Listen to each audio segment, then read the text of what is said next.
Tem que gravar, né? Tem que gravar tudo aí. Olha, obrigado pela lembrança. Então, eu estava falando para vocês que o Helicobacter pylori ele só vive no epitélio gástrico, né? Isso até também uma curiosidade aqui para vocês. Onde mais tem epitélio gástrico além do estômago? Quem arrisca?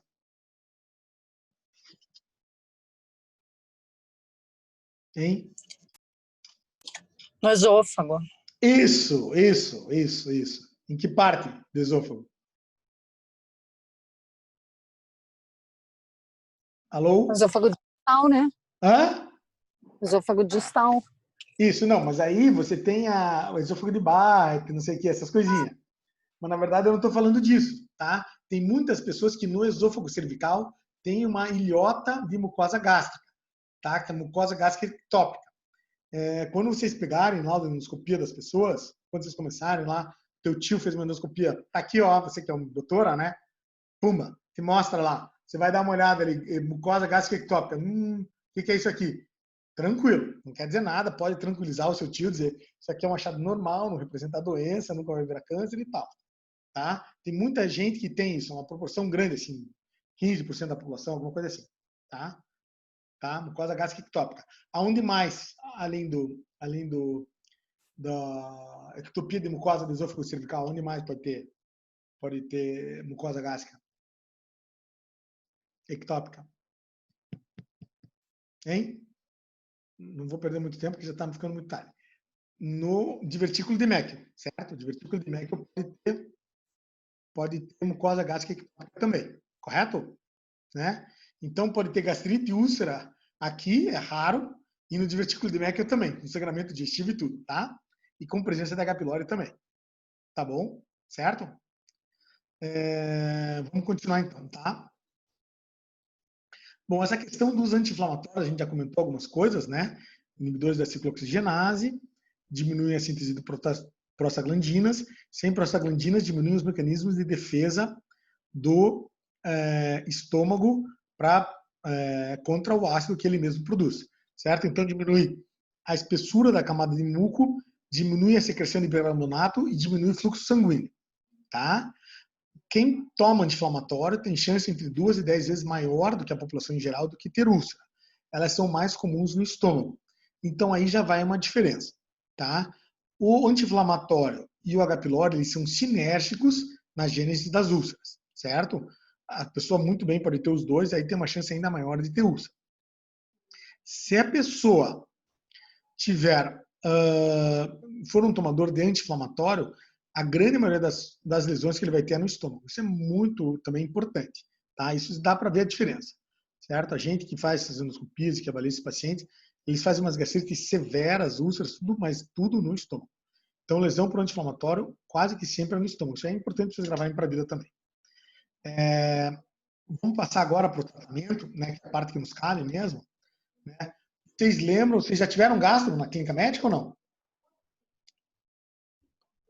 Já tiveram a matéria de gastrologia? Um pouco, professor. Estão tendo, né? Então vocês vão aprender lá tratamento da úlcera péptica. Isso pertence a gastro, né? Nós que fazemos consultório que se envolve com gastro, é impossível viver sem tratar úlcera. Todo mundo tem úlcera todo dia no consultório, mas o tratamento é clínico, tá? Não é porque eu sou cirurgião, nem o cirurgião mais sanguinário e nem o cirurgião mais morto de fome vai ter coragem de operar uma úlcera eletiva que ele veja. O tratamento é clínico sempre, né? Então, o que você vai fazer? Tratar o H. pylori, da IBP, né? Dentro desse quadro que eu mostrei aqui para vocês, né? Vocês estão vendo esse quadro aqui, não tem nenhum segredo. Até esse quadrinho vocês podem usar para gastro, aí não tem nenhum galho, né? Vocês podem usar também o sulcrafato, antiácidos e tal, como adjuntos, né? Eu sempre uso também. E a cirurgia vai ficar, então, para as complicações das úlceras, certo? Complicações que são a intratabilidade clínica, então, para aquele paciente que fez 2 ciclos de 8 semanas de inibidor de bomba, erradicou H. pylori e a úlcera continua lá, uma situação extremamente rara, certo? Se o paciente tiver um sangramento, qual que é o tratamento para um paciente que está com uma úlcera gástrica sangrante? É cirurgia ou não? Quem que arrisca? Hein? Qual é a primeira opção? Acho que não. Isso, acharam certo. O tratamento é endoscopia digestiva alta. A endoscopia digestiva tem progredido muito, né? Há muitos anos ela já se consolidou como tratamento inicial do sangramento e ela está evoluindo com novas terapêuticas para sangramentos grandes. Então você tem injeção de substâncias para fazer hemostasia, você tem uso de clipes mecânicos, que são sensacionais. Um dia eu vou ter a chance de mostrar para vocês isso aí, que eu também faço.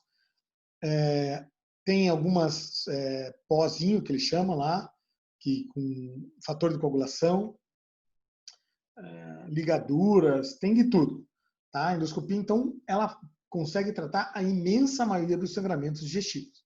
Uma pequena parte que a endoscopia não dá conta, aí são situações, às vezes, bastante graves que acabam caindo na mão do cirurgião. Tá? Então, o tratamento do sangramento é endoscopia. Se a endoscopia não conseguir, espera um pouquinho, tenta estabilizar o paciente, outra endoscopia. Se a segunda endoscopia não conseguir, aí o paciente acaba indo para a cirurgia. Uma chance pequena de que isso ocorra. Né? A obstrução geralmente se refere a uma úlcera duodenal que deforma o bulbo duodenal, certo?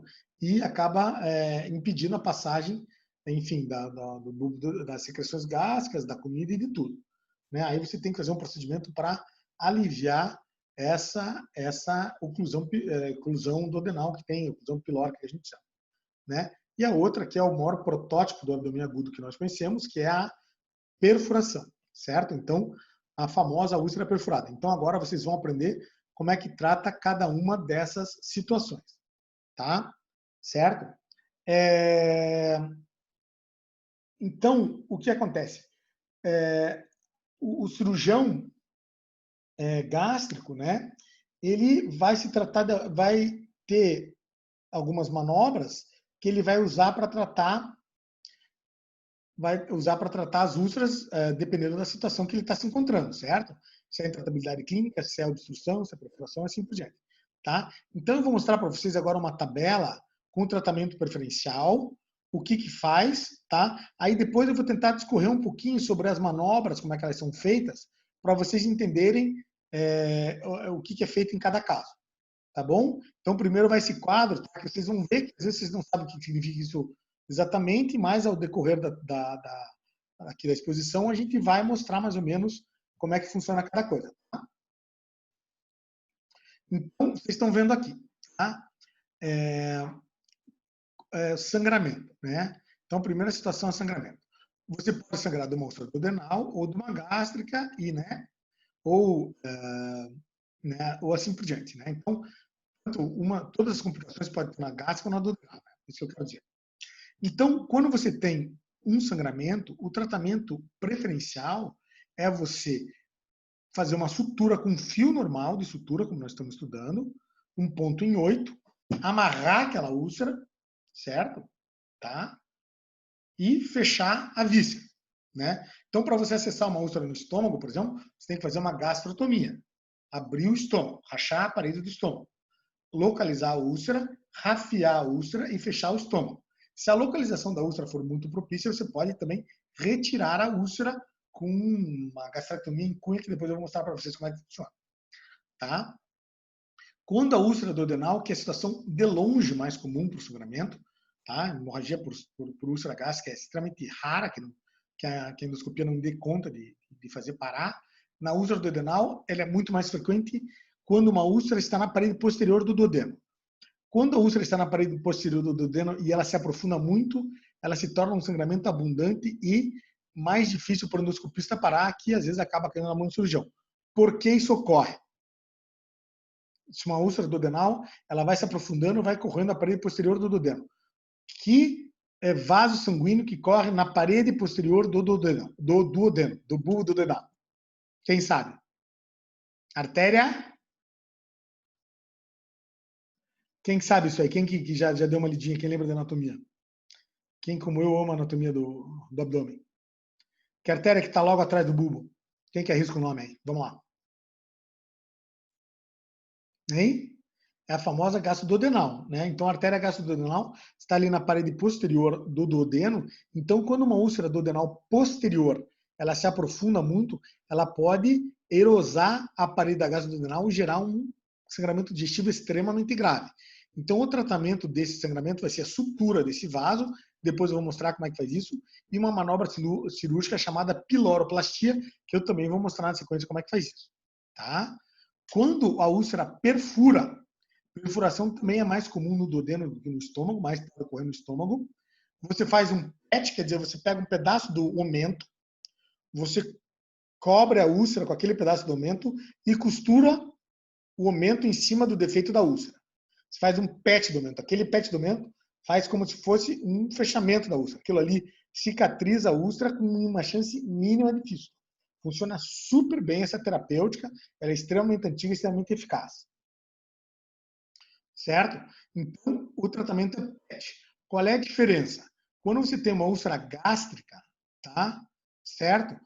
E você tem essa questão da perfuração, você pode biopsiar a úlcera gástrica, tá? Quando você biopsia a úlcera gástrica, você vai saber se aquilo é câncer ou não. Então, você faz o PET, se na biópsia vier que é câncer, você tem que reoperar esse paciente, certo?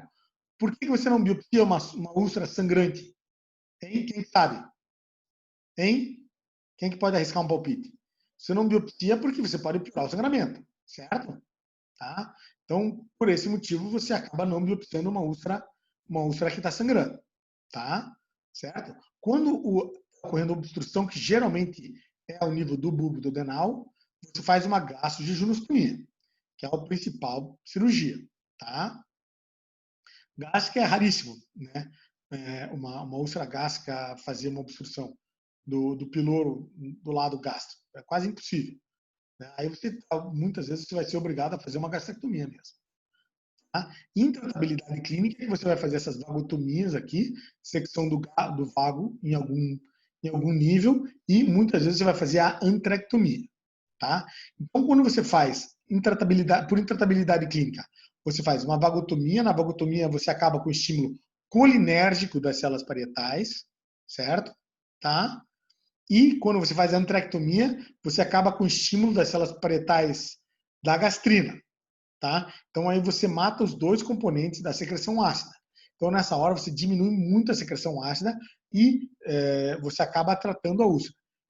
Tem um aforismo muito antigo da medicina que diz: sem ácido não tem úlcera. Isso é uma grande até verdade. Né? Então quando não tem ácido, mesmo com H. pylori, a úlcera acaba cicatrizando também. Tá? Então agora, nesses próximos slides, eu vou mostrar para vocês como é que chegam em cada uma dessas manobras, tá bom? Bom, então esse é o primeiro slide que eu mostro para vocês em relação às gastrectomias, tá? Essas gastrectomias, elas são as mesmas que se fazem para doenças benignas ou malignas do estômago. A diferença é que as doenças malignas, além do órgão, é tirado os linfonodos que drenam aquela área do estômago, vocês vão estudar isso na aula de câncer. Tá? Então, quando se faz uma gastrectomia, você pode reconstruir uma gastrectomia distal, né? Quando você retira a parte distal do estômago, né? Que você pode ser tanto por câncer como por úlcera. Você pode reconstruir o estômago de 3 maneiras, como vocês estão vendo. Biorrote 1, Biorrote 2 ou o YDRU. Tá? Então, em relação ao Biorrote 1, o que acontece? Quando você tira o antro, então você imagina que o antro estaria aqui, o antro caiu fora, você simplesmente vai juntar o duodeno que ficou com a parede do corpo, certo? Uma anastomose extremamente fisiológica. Então, é uma cirurgia excelente, tá? E, em oposição ao Biorrote 1, veio o Biorrote 2, tá? O Biorrote 2, você retirou o antro, igual, só que ao invés de você juntar o duodeno na parede aqui no corpo gástrico, você fecha o coto duodenal, pega uma alça jejunal, que geralmente tem mais ou menos uns 40 centímetros do tríceps, que é uma alça extremamente móvel, que na cirurgia geral a gente chama essa alça de alça boa, que é uma alça que vem fácil para cima, e faz a anastomose dela no corpo gástrico remanescente. Tá? Quem que pode ter uma ideia de por que a pessoa precisa fazer essa reconstrução Biorrote 2, não faz Biorrote 1 sempre? Por quê? Tem um motivo bastante simples, que talvez algum de vocês já possa imaginar. O lugar da úlcera? A localização da úlcera não tanto, porque eu acho que a ressecção gástrica é a mesma. Tá? Tem um motivo técnico, na verdade, tá? Que eu já vou explicar aqui para vocês. Se vocês lembrarem da anatomia, o duodeno não é muito móvel, né? O duodeno é um órgão retroperitoneal que não tem meso, não tem nada disso, certo? Então, o duodeno, você consegue mobilizar um tanto o duodeno se você descolar o peritônio lateral ao duodeno. Você consegue sim soltar um pouco, ele consegue vir um pouco. E o estômago consegue vir um tanto para baixo se você puxar ele, tá? Só que não é muito, entende? Então, essa anastomose da Biorrot1, ela tem o problema de ser uma anastomose que é feita sobre uma certa tensão. E quando uma anastomose digestiva é feita com tensão, ela tem uma chance maior de ter complicação. Essa complicação que vocês já ouviram falar, que chama-se fístula. Fístula é quando uma anastomose intestinal fica com um buraquinho. Começa a sair suco gástrico, entérico, para a cavidade abdominal, peritonite e tudo mais. A gente tem que tratar isso aí, a gente vai aprender ao longo do semestre. Tá? Então, esse é o problema. Por isso que não faz Biorrot1 sempre. Tá? Se fosse possível, faria sempre. Então, quando uma ressecção gástrica é um pouco mais ampla, ou quando a conformação anatômica do paciente não permite, tá? Certo? Muito melhor você fazer essa Biorrot2. Que o que ela pega? Ela pega essa alça jejunal que vem frouxo junto ao corpo gástrico remanescente. De tal sorte que essa anastomose é com o estômago super bem vascularizado, com o jejum super bem vascularizado. Qual é a chance de ter complicação numa anastomose como essa? Muito baixa. Porque esses dois órgãos são excelentes cicatrizadores, cicatrizam super bem, certo? Tá? E atenção nessa sutura nenhuma. Tá bom? Então, por isso que o pessoal evoluiu para essa Biorrot2. Então, quando é possível, o pessoal prefere a Biorrot1. Quando não dá, fazer a Biorrot2. Tá? Essa anastomose Biorrot2, ela tem um problema que ela gera uma boca bem grande aqui e, pelo próprio peristaltismo, a secreção biliar é meio que empurrada para dentro do estômago, certo? Tá? Secreção biliar e pancreática. E isso gera uma doença no estômago, que é a tal da gastrite alcalina. Nem sempre ela tem muita repercussão, muitas pessoas convivem com ela bem. Mas a gastrite alcalina pode dar bastante problema, bastante dor no paciente e tal. Ela pode gerar uma metaplasia aqui no estômago, que favorecer, inclusive, câncer gástrico dali a 20, 30 anos depois da gastrectomia inicial. Enfim, além do mais, para quem tem refluxo gastroesofágico, começa a ter refluxo biliar aqui para o esôfago, que é extremamente grave. Tá? Certo? Então, a Biorrot2 é uma cirurgia bem tolerada pela maioria das pessoas, porém, a qualidade de vida é um pouco pior em relação à Biorrot1. Tá? Quando o paciente, quando ele não consegue fazer Biorrot1 e o médico tem a opção daí de fazer essa reconstrução chamada Y de Roux. Tá? Quem já escutou falar sobre isso aí? Quem já ouviu falar sobre o Y de Roux? Tem? Quem que lembra disso aí? Pessoal, sabe o que é isso ou não? Liga direto. É uma coisa que na cirurgia da parte digestiva vocês vão ouvir falar bastante, tá? É uma ideia brilhante que a pessoa teve para a reconstrução gástrica. Eu tinha feito um esquema aqui.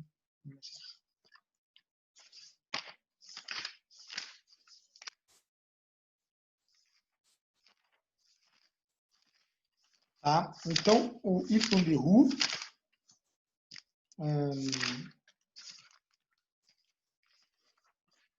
como é que pode entrar aqui?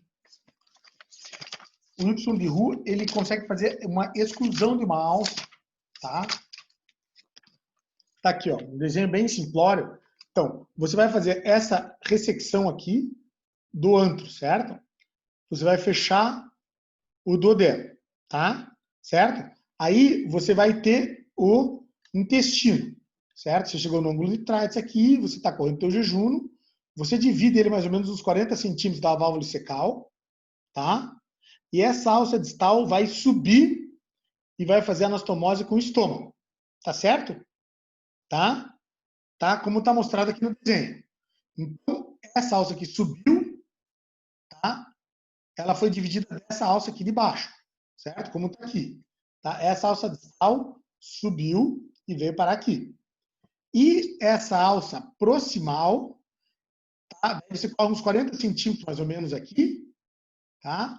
E a anastomose, a tua boquinha proximal, aqui embaixo, certo? Então, essa alça aqui, ó, tá? Ela não tem bile nem triptina nela, certo? Simplesmente a comida desce por aqui e vem para cá. e a bile, a tripsina, que desembocam aqui na aqui na segunda porção do adenal, certo? Tá? Elas desembocam aqui, elas vêm descendo, e a comida se mistura com a secreção biliar e pancreática aqui embaixo. Isso aqui minimiza o refluxo biliar, tá? E dá para o paciente uma qualidade de vida melhor, certo? Qual que é o problema do Y de Roux? Tem que fazer o Y, tá? Então, se você olhar essa cirurgia em relação ao BROT 2, ela tem uma anastomose a mais, tá? Então, os cirurgiões, eu mesmo, quando faço uma gastrectomia para câncer, uma gastro júnior, simplesmente eu faço aqui, tá? Poucas vezes eu faço Y de Roux, a não ser que o coto gástrico fique muito pequeno, tá? Aí eu vou preferir fazer o Y de Roux, tá bom? Tá? Então, essas reconstruções gástricas são as utilizadas para a gente na cirurgia. Inclusive, a cirurgia de capela para obesidade nada mais é do que um Y de Roux, igual esse aqui. Só que esse remanescente gástrico é deixado bem pequeno. E essas duas alças são alongadas para deixar a absorção dos alimentos um pouquinho menor, vocês vão ter aula de cirurgia bariátrica, tá? Mas essa operação de capela, que é mais realizada, é um Y de Roux aqui. Vocês conseguiram entender ou não? Quem tem alguma dúvida pode perguntar, hein? Para eu tentar explicar de novo, tá? É importante vocês ouvirem falar do Y de Roux, mesmo que não fique muito claro, porque isso aí vocês vão ouvir falar muitas vezes na cirurgia digestiva, tá bom? Tá certo? Prof, eu só não Ah, entendi por que que aquela parte que tem a pepsina e a bile ali, por que que ela fica... É melhor não ter ela. isso, porque o refluxo da bile no estômago, o estômago é um ambiente ácido, naturalmente, correto? E a bile é alcalina, tá? Então, a bile causa uma gastrite no paciente, sabe? Tá? Certo? Causa uma gastrite que pode causar dor, úlcera, de boca anastomotica e coisas assim, tá? Ah, tá bom. Uhum. Tá bom? Obrigada. Tá. Certo? E também, como eu falei para vocês, se o paciente tiver refluxo gastroesofágico, ele vai ter bile vindo para o esôfago aí, destrói o esôfago. A bile, ela faz mais mal para o esôfago do que o próprio ácido. Tá? Tripsina e bile, né? Tá bom? Bom, agora nesse próximo slide, tá? Eu vou discutir um pouco sobre vagotomias, tá? Então, como a gente estava falando para vocês, o ácido no estômago é produzido por uma grande parte, a maior parte dele, inclusive, é por estímulo do nervo vago, certo? Dos ramos do nervo vago. E os cirurgiões, então, eles viram que se você dividir os dois nervos vagos, acaba o estímulo para a produção do ácido.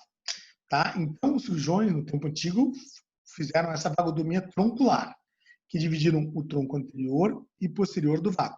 Nessas horas, eles fizeram uma denervação do estômago, uma boa parte motora do estômago, gera uma gastroparesia iatrogênica, o estômago não produz mais ácido, a úlcera muitas vezes cicatriza, certo? Mas a comida fica muito estagnada aqui no estômago, porque isso aqui compromete também a motilidade do estômago.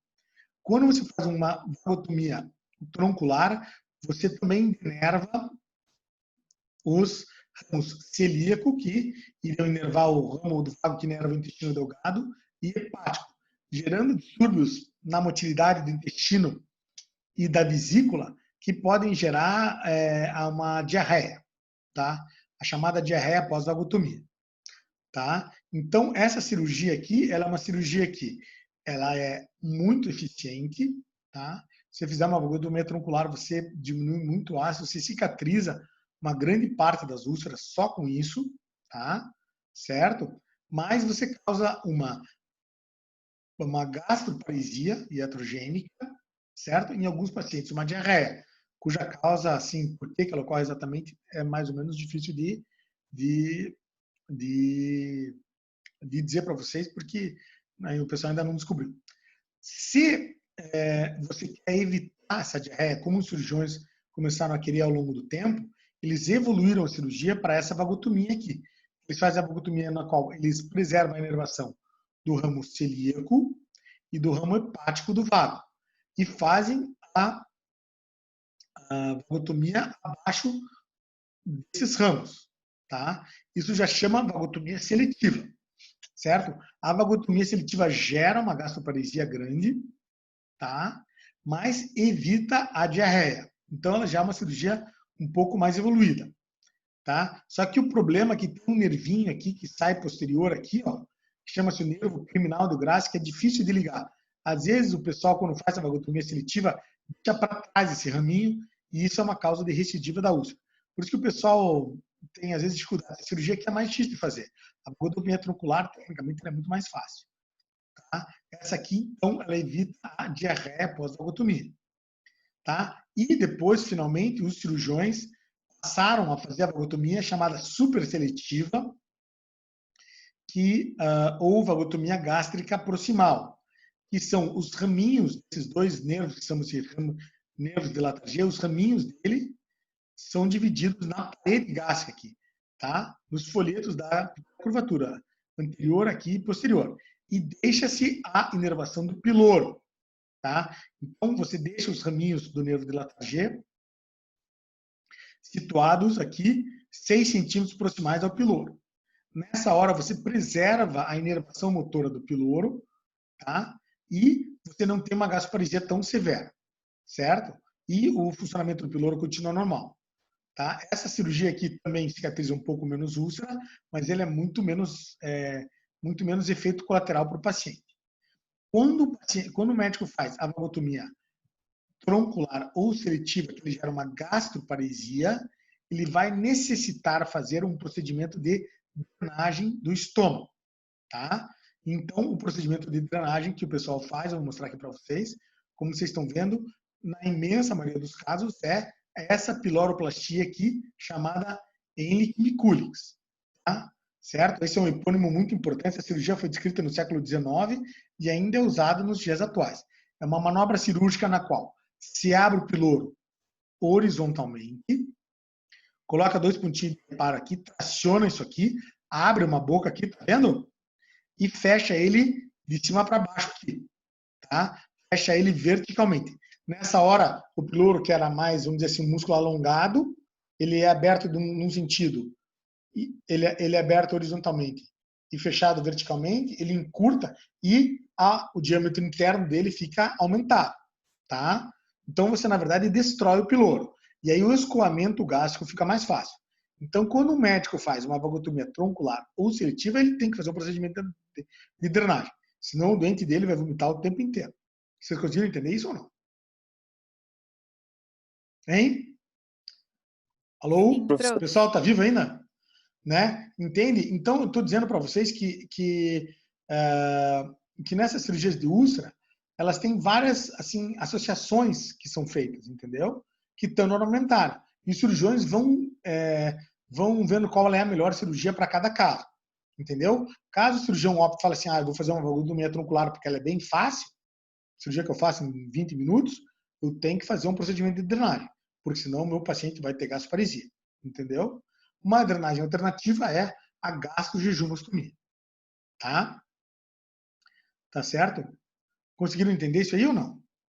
Tá? Então, eles têm essas, quando você vai tratar uma úlcera, você tem 3, vamos dizer assim, 3 cirurgias no tero armamentário. Ou você vai fazer uma gastrostomia, ou você vai fazer uma vagotomia, certo? Tá? E associar a drenagem, certo? E daí você vai associando essas cirurgias de acordo com a cirurgia e de acordo com o que você quer fazer. Tá? Eu vou explicar isso aqui de novo no final, vocês vão ver que as coisas vão ficar bem mais claras. Eu só quero que vocês entendam o que quer dizer cada coisa também. Tá? Porque senão eu fico falando sobre drenagem, sobre vagotomia, vocês nem sabem o que é.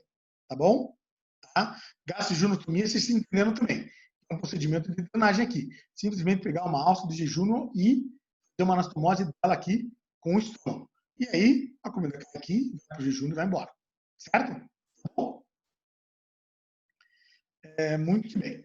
Tá? Então, agora eu vou falar especificamente sobre cada uma das complicações e como é que trata. Tá? Porque agora vocês já conhecem as manobras e já vão entender o que eu estou dizendo para vocês. Tá? Então, quando um doente tem sangramento, tá?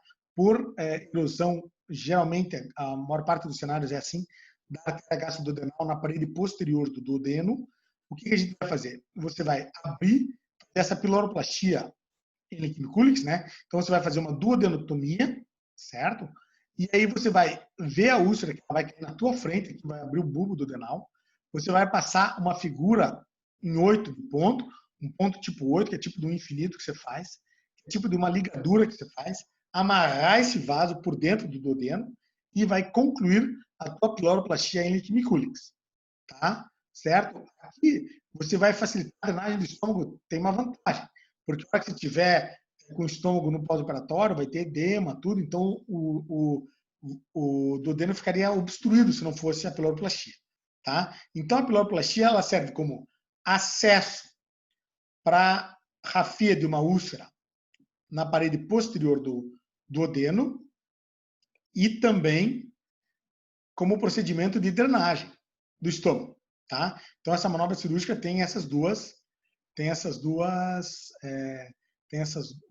funções, tá certo? Tá? Assim que você vai tratar uma úlcera duodenal sangrante. Quando é uma úlcera gástrica, você vai fazer uma gastrotomia anterior, achar a úlcera lá dentro do estômago, rafiar a úlcera e fechar a parede anterior do estômago, tá? Certo? Assim que a gente faz. Tá? É bem mais raro na úlcera gástrica, né? Na úlcera duodenal é bem mais comum, tá? Quando você vai tratar um doente com intratabilidade clínica, quer dizer, você deu para o paciente 8 semanas de BP, a úlcera continuou lá, você conseguiu erradicar o H. pylori, não tem mais H. pylori, tá? E ainda assim continua a úlcera, certo? Aí você vai dosar a gastrina, se o paciente tivesse a síndrome de Zollinger-Ellison, você vai tratar ela, uma situação muito mais rara, mas você vai tratar a úlcera, fazer um procedimento para minimizar o ácido e cicatrizar a úlcera. Daí, nessa hora, você vai fazer uma vagotomia, que pode ser troncular, seletiva ou superseletiva, tá? Dependendo da escolha do teu cirurgião, associada à ampectomia, tá? Ou associada a um procedimento de drenagem, certo? Tá? Então, o procedimento que mais cura a úlcera é vagotomia troncular mais antrectomia, tá? Lembre-se que quando você faz uma antrectomia, você já tira o piloro, então não precisa fazer drenagem a mais do que isso, tá? Certo? Tá? Então essa é a cirurgia com a maior eficácia para cicatrizar qualquer tipo de úlcera. Se você está tratando uma úlcera duodenal, ela vai ficar in situ, certo? Tá? Né? Mas você vai minimizar ou zerar a produção de ácido e a úlcera vai cicatrizar sozinha, tá bom? Tá? Se a úlcera for gástrica e ela tiver mais distal no estômago, você vai tentar ressecar a úlcera. Se a úlcera for muito proximal no estômago, você acaba deixando a úlcera, mas se você fizer uma vagotomia troncular e uma antrectomia, pelo fato de ficar quase sem nenhum ácido o estômago, a úlcera vai acabar cicatrizando sozinha. Tá bom? Instabilidade clínica nos dias atuais é uma indicação extremamente rara para tratamento da úlcera. Então, a perfuração, né, de uma úlcera, né, geralmente ela vai ser para a parede anterior, tá, do estômago ou do duodeno. O duodeno, mais uma vez, é mais comum, tá? É o protótipo do abdômen agudo. Às vezes, o cenário mais comum é um paciente extremamente jovem, que abusa da bebida, que abusa de droga, que abusa de cigarro, vai para a noitada, no dia seguinte ele acorda, aquela dor abdominal intensa. A úlcera perfurou, certo? Nessa hora cai suco gástrico, comida, tudo dentro do estômago. Abdômen entaba, o paciente vai ao hospital correndo e ele vai ser operado. Tá? Nessas horas, o que a gente faz? A gente pega um pedículo do aumento, do grande aumento, coloca ali no local da úlcera e sutura aquilo. Tá? Nessa hora você fecha a úlcera, o aumento faz aquilo cicatrizar, ele tampona aquilo. Tá? O resultado disso aí é excelente. A úlcera gástrica, né, quando perfura, aí você tem uma indicação de biopsiar a úlcera para excluir malignidade, certo? E você vai fazer o mesmo PET de aumento, tá? Mesmo PET de aumento e a rafia da úlcera. Nesses casos de perfuração, você pode também associar uma vagotomia troncular, se você quiser. Tá? Mas, atualmente, a gente não tem mais feito isso. A gente faz só simplesmente a rafia da úlcera e depois trata o paciente com um bloqueador de bomba mesmo. Tá? Tá bom? Então, você tem uma opção cirúrgica, né? Mas o pessoal tem optado em fazer simplesmente a rafia da úlcera mesmo. Tá? Em alguns casos, os livros descrevem também que você fazer uma ressecção da úlcera é muito rápido. É muito melhor você simplesmente fechar, colocar o PET e biopsiar a úlcera mesmo. Tá bom? Estamos chegando no final, então já, né? A gente está falando sobre obstrução, né? Obstrução, geralmente, o cenário é uma úlcera duodenal, que tratou, que melhorou, daqui a pouco outra úlcera, daqui a pouco mais uma, e a própria cicatrização e a presença de novas úlceras vai deformando o bulbo duodenal e aquilo vai fechando. O paciente vai se apresentando com vômito, que vão piorando, e ele chega para você e fala, doutor, eu não consigo comer nada, tudo que eu como eu vomito. Geralmente esse paciente tem uma perda de peso muito grande, e em algumas situações o paciente se apresenta ao hospital já chocado, tá? Aí nessa hora a gente vai fazer o tratamento cirúrgico dele, tá? Na verdade, o tratamento começa com sonda nasogástrica e 1 semana de IBP, hidratação precipitada.